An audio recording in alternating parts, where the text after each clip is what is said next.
What the heck is wrong with healthcare? These days, it seems to have gotten worse. In the last 25 years, I cannot believe how much my practice has changed. It blows my mind. When I started in practice, and I know I sound just, like an old person talking, and I'm not even old. That's the funny thing. I can't wait to see what the next 25 years brings us. But when I started in practice, there was no internet, there was no social media. I used to do speeches to different groups, but I had to drive to their location and actually stand up in front of a group of 50, 60 people and do speeches, and I loved it. There are no groups anymore to do presentations to, and this YouTube channel is essentially my expression or my out of doing speeches. Well, healthcare has changed drastically, I think, because of the internet. One of the benefits are that patients are smarter. They are more knowledgeable.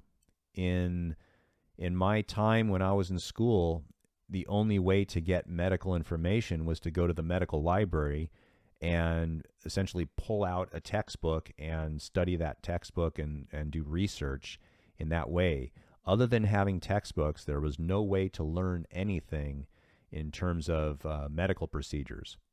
Well, these days, of course, that's different. What I'm getting at with healthcare is it seems as though if patients are smarter and more active in their own healthcare, you would think that doctors would appreciate this. And I'm finding that there are some doctors that just absolutely do not. I know a lot of doctors, medical doctors, dentists, and these are very good doctors, and they do encourage patients to do research on their own and to try to live a healthy lifestyle. So don't get me wrong, there are many great doctors out there in all fields of healthcare. However, it seems as though that many doctors are rushed. They're being paid less for each code that they use. And I understand what most people think. They think doctors are rich, but you got to understand that doctors used to get, let's say, $60 for a patient. And I'm talking of myself, actually. There's one insurance company that I used to see a patient. I used to get $71.84. I think that was, if I'm going to say that specific, I think that was exactly the number. And now I get $26 to see the patient. So in other words, I need to see 3 patients to make the same amount of money that when I started, I only saw one. So how hard is it to spend quality time with that patient? If you yourself have a job and you are paid 1/3 of your salary to do the same amount of work, then you'd probably have a bit of an attitude as well. And that is actually one of the things where doctors are facing. And again, it's not just in my profession, it's in every profession. The other issue is there is essentially someone behind us telling us exactly what to do. Again, whether it's a hospital administrator or an insurance company telling us what treatments to provide, when to provide them, what we're allowed to provide, and how much we're going to get for that providing of services. And that's another issue, is talking about us as providers, not doctors. But we'll skip that for now. And again, there's someone behind you. Imagine that you're in an office with a doctor, and there's a third person in that room, and they are the insurance company. And as soon as you have a conversation with the doctor and the doctor suggests something, the insurance guy taps the doctor on the shoulder and says, I don't think he needs that. And you're like, who the heck are you to tell me what to tell my patient or what the patient needs? But that is exactly what's happening. And some doctors cater to that and just do what the insurance company tells them to do.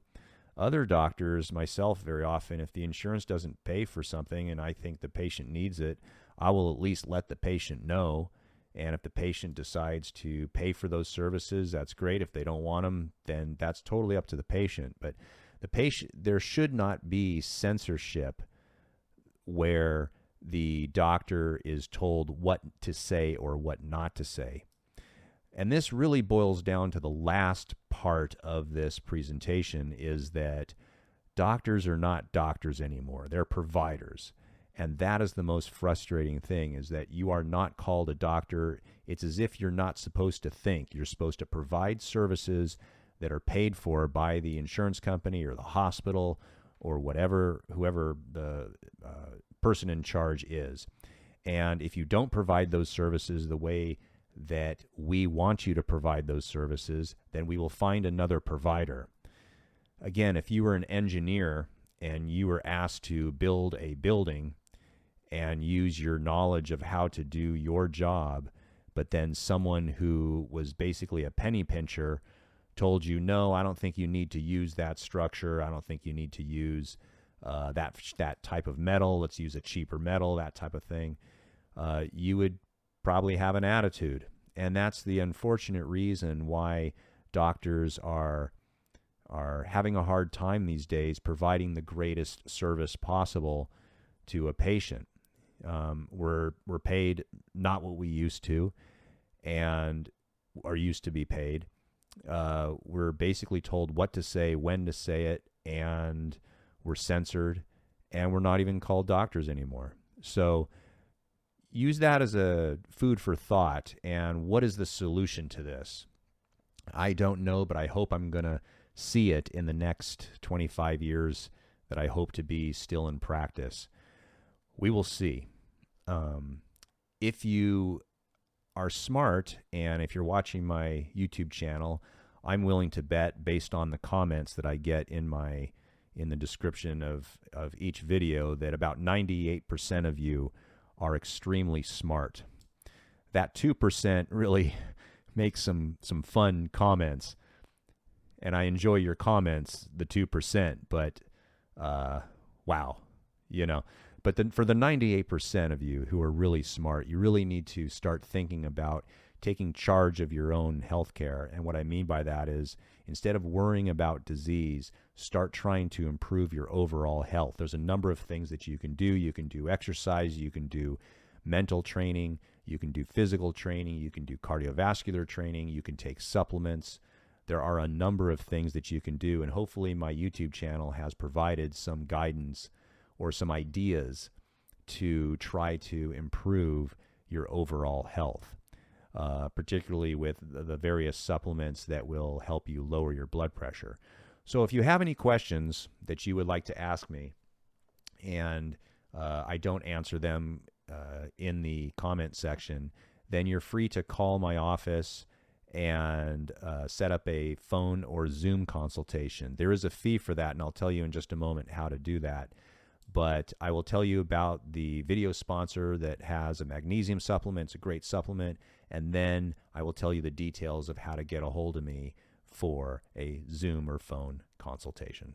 Lower blood pressure, enhanced heart health, protect your arteries, improve your energy, improve your bone health, help migraines, chronic pain, and depression, reduce artery stiffness, and better sleep. These are only the tip of the iceberg when it comes to the benefits of magnesium. The soil sucks, we don't eat enough organic vegetables, and that is why it's so hard to get enough magnesium in our diet. Now, the supplements that I take are from the video sponsor, Magnesium Breakthrough, and they have a great product that has 7 different types of magnesium in it, all listed right here. Now, when you get all these major forms of magnesium, then your body really starts to improve, and that is when the magic happens. I take 2 tablets at nighttime. It gives me 500 milligrams of magnesium per day, and it really helps me sleep like a baby. There will be a discount code and the link for this type of magnesium down in the description. If you have specific questions in regard to blood pressure, your own health and wellness,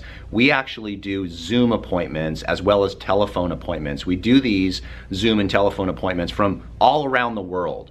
So you're more than welcome to call our office, schedule an actual Zoom or a telephone consultation with me. And what we're going to do is we are going to section off a piece of our day just to speak to you and answer all your questions. So if you're interested in that, there's a link down below. You can get to my website and then just contact us. Now, there is a fee for a Zoom or telephone consultation, so it's not free, but I can promise you this, you're going to get your money's worth.